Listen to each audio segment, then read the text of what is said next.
قرآن کریم مغا ذکر کئی لگا سورہ بقرہ یوصل پینزات آیات گو رئی نوالتے ذکر کردی دا سورہ بقرہ آیت نمبر 185 یوصل پینزات آیات سورہ بقرہ شهر رمضان الذي انزل فيه القرآن هدى للناس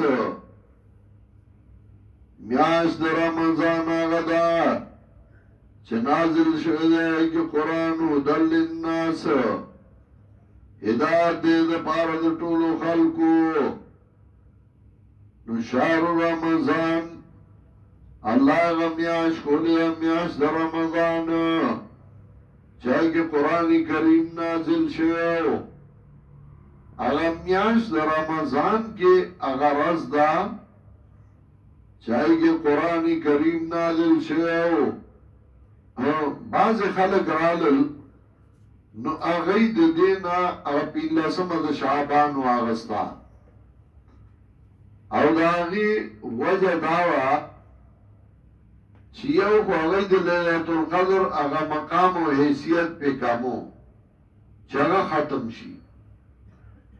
دویم دا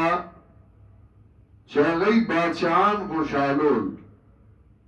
نو دا اغید خوشحالول پارا اغیدنا پیلا سمد شعبان واغستا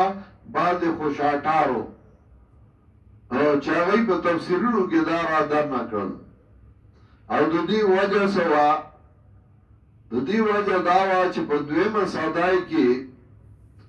چه کل دا حارون بادشاہی شوا او دا خلق بادشاہان شو بنو عباس نو پا دغا وقت که دا ایران برامکا اغا مسلمانان شو دا ایران یو قوم برامکا چه اغا آتش پرستو اغا مسلمانان شو دکا دغا علاقه فتح شوی اغیو چونکه دیر تیزو نو اغی دا اخبر تیزای دو وجنا و دا قابلیت دو وجنا زان بادشاہانو تا نزدے کو او چه زان بادشاہانو تا نزدے کو نو اغی وزیران اگرده دل چه اغی وزیران شو نو بزر برانکا آتش پرست دا اغی دا عادتو چاگئی با دو اختر کولی یو تبه نوروز وی او دویم تبه مهرجان وی کله چه با جمعرات نوغی با اختر کو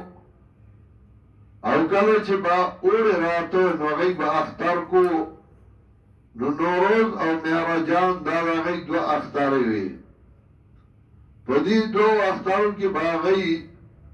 پا شم بلولی پندوسونه به جوړ کا هغه به بلول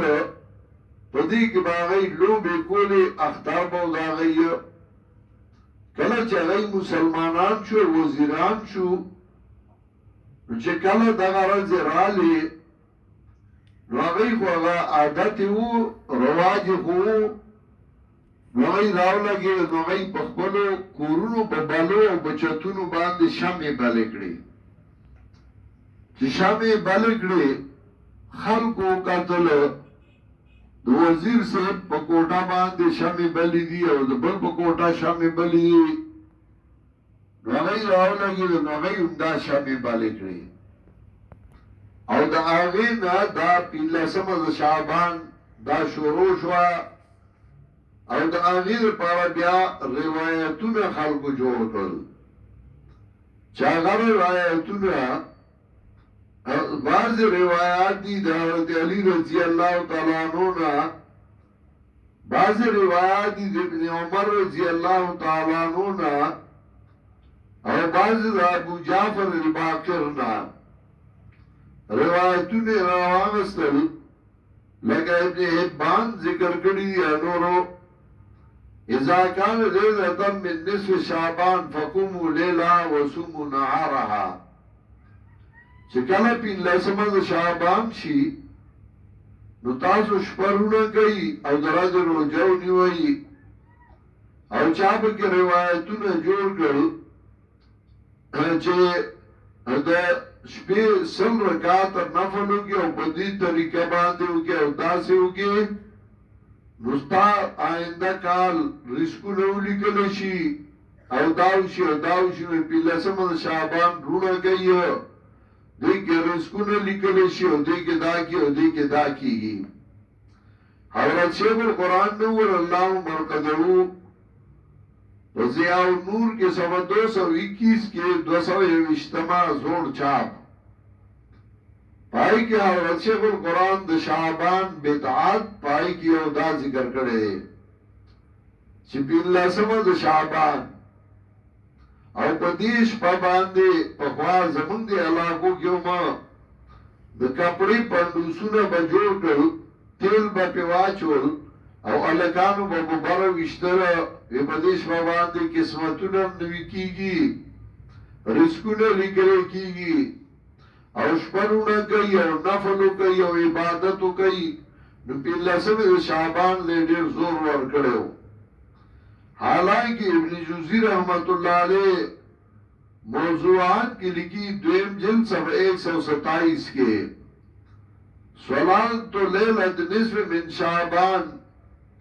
منها صلاة متداولة بین الناس من طریق علی ومن طریق ابن عمر ومن طریق ابو جعفر الباقر مقتول اسناد اگر مقتول اسناد دے او بیا یو اغا ذکروی اما طریق من طریق علی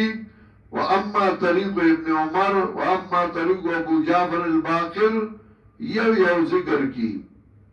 نو بیاوی وهذا حدیث لا شک انه موضوع وجمهور الروات في الطرقات الثلاثه مجاهيل وفي ضعفاء وكلهم كانت في مازل من حق ابن جوزی رحمت اللہ علیہ وی دیکھ اس شک نشتے چھ دا موضوع دی او دا دی غدری والا طرق چھ دی ہے کہ مجاہیل دی او ہے کہ ضعفا دی او دا دا حق نڈیر لری دی دارنگی دا روایتون دی جوڑ کریو دا زاننا او دیلے مقام و حیثیت ور کریو دا دی اس حیثیت دی چھ پنځلسمه د شعبان دا رول او دی که عبادتونه کو د دې حیثیت نشته او دی که چې سوره روایت دی نو باغی باندې علماء جرح کړی دا یو مولا په خپل کتاب کې البرهان کې چې هغه نسبت کوي مولانا حسین علی رحمت الله علیه ته د شاګردای حالانکه هغه پنجابي ورتلم نو شاګرد یې څنګه شو اصل پنځبیر کې اوسو راځي چې شیخ القرآن مولانا حسین علی راغوخته دغه په درس کې ناستو نور شاګرد د شیخ القرآنو ناغم ولیکل او مولانا حسین علی ته نسبت کوي دا بالکل غلطه ده د پنځلسمه د شعبان هیڅ مقام او حیثیت نشته د دین مراد د مبارکانه مراد ده هغه شپه د لیلۃ القدر چې کې قرآن کریم د عالم غیب نه عالم شهادت تراغله حامیم والکتاب المبین شاہد کتاب واضح نازلنا فی لیلت مبارکہ